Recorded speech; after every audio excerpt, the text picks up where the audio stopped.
Hey there, creepy peeps, and welcome to another new movie review. Today we are going to be talking about The Evil Within, directed by Andrew Getty, which has been getting a lot of press recently, I feel like, because of its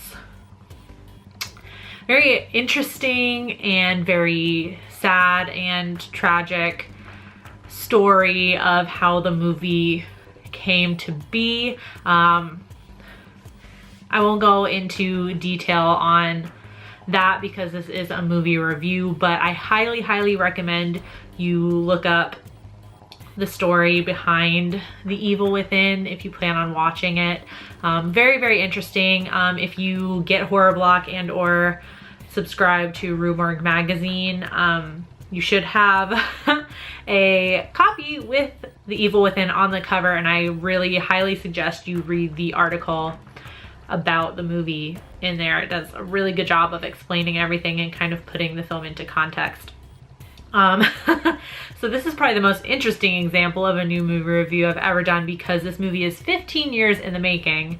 Again, go look up the story on this movie. It's super interesting, but it just got released this year, hence why I'm considering it a new movie review. The Evil Within is about a mentally handicapped young man who first befriends and then becomes haunted, tormented, that's a good word, by his reflection in the mirror, as well as frequent nightmares that feature this terrifying demon that is forcing him to commit these horrendous acts of violence. Right, so let's get right into what I liked about the movie. It is just, in summation, just jarring and captivating to watch the story unfold. Like, the only times I paused the movie was two times. One, because I recognized the actor who plays Dennis, Frederick Kohler, and I couldn't, it was one of those things where I saw his face and I couldn't pinpoint him, so I paused it real quick to look it up, and then I had to pause it once because I really had to pee, but I really didn't want to get up. I was basically just sitting there just in shock the whole time I was watching this movie. I was so amazed by it. It kind of, so when you watch the movie, it's definitely, you can definitely tell that it was 15 years in the making. There's a lot of kind of like discontinuity with it and a lot of things that kind of don't match, but it almost, the movie kind of almost has that feeling, like it gives you that feeling that it's not trying to be anything really, it's just trying to be a movie. Like it's not trying to be the greatest movie ever made, you know what I mean? I'm sure you guys out there know what I'm talking about, but it kind of, I just got that vibe from the movie, and I was able to kind of like look past a lot of the film's flaws, which if you look at it with a critical eye, it has a lot of flaws, but I think just the tone about the movie maybe is a better word than vibe. The tone about the movie kind of just gives you that feeling that it's not trying to be anything really. The dream sequences, which make up a good part of the movie, are really kind of interesting. There's a lot of old school effects that they use. There's very little CGI in this movie, and the majority of that very little CGI is mostly used for like color correction and things like that, not ever really for the effects. So a lot of the effects you can tell are just like old school practical effects, and that just kind of like warmed my heart a little bit. I really enjoyed that aspect of the movie. So let's go ahead and start talking about what I didn't like about the movie. I don't know that this film has a lot of rewatch value.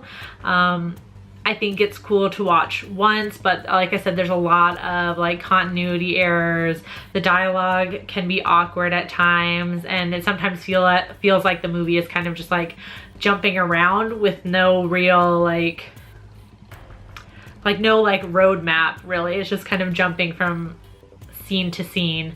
And that might have a lot to do with how long it took for this movie to get made and finished. But yeah, there's quite a few errors with it, but mostly I don't know if it has a lot of rewatch value, because I think a lot of what makes this movie special and cool to watch is watching everything, like just watching the story unfold for the first time.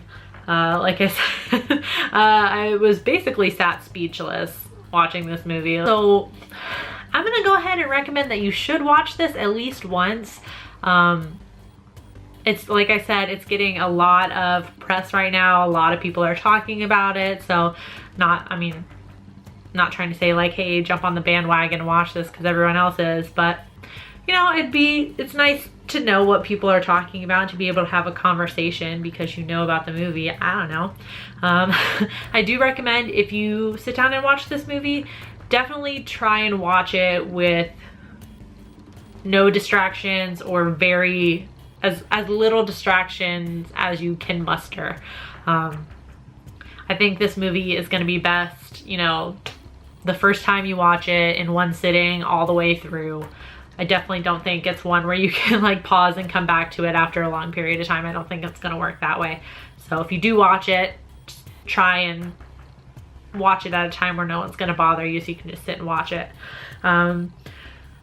Despite the flaws of the movie and despite everything, I'm going to give this 4 old creepy mirrors out of 5. For what it was was a pretty cool movie. I'm not gonna lie, despite the flaws. And I'm glad I watched it.